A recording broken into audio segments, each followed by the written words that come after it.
Salut à vous tous et bienvenue dans cette vidéo. Je voulais vous montrer quelque chose d'assez sympathique et d'assez triste. Mon ordinateur a brûlé.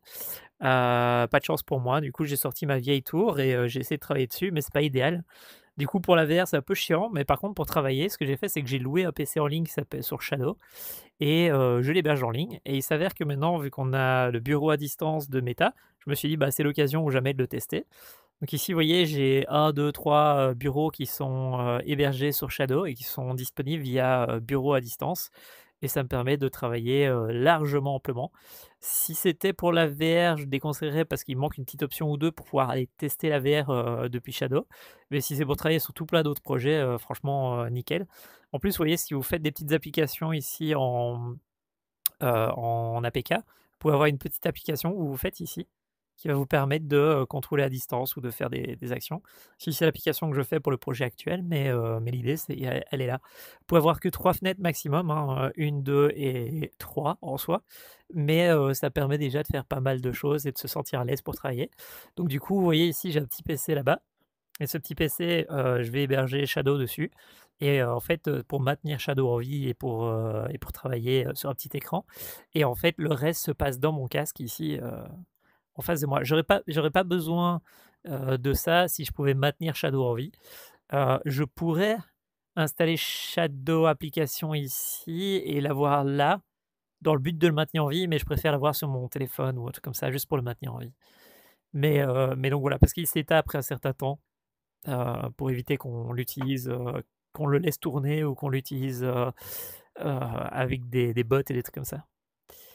Et donc voilà, c'était une petite vidéo toute conne toute bête pour montrer que, si vous voulez travailler, à distance dans votre Quest, toute la journée, c'est possible. Je le fais depuis 2 jours et c'est assez sympa, en soi. À part pour la VR, c'est assez sympa.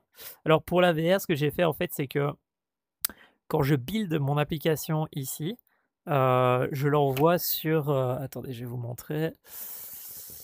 Ici, en fait, quand je build mon application, elle arrive, ici, dans SRC Copy, File, ici. Vous voyez, elle arrive là-bas et en fait, quand elle arrive ici, j'ai un script de l'autre côté sur mon autre PC qui tourne, qui s'appelle ici install run APK, all USB loop et en fait, ce qu'il fait, c'est qu'il observe si dans build, il y a une nouvelle APK qui est arrivée. Si elle est arrivée et qu'elle a le nom, ici, .apk, bah, en fait, elle va prendre le namespace là-bas .apk et elle va l'installer sur toutes les machines, connectées par câble ou par Wi-Fi. Et donc, c'est un peu comme ça que je m'en sors. Donc, vous voyez, je branche mon câble, je branche mes appareils, je demande de les tourner en Wi-Fi, ici. Et puis alors après, une fois qu'ils sont en Wi-Fi, je les mets sur une prise électrique et puis j'ai ça qui vient installer automatiquement les applications sur les cases du réseau.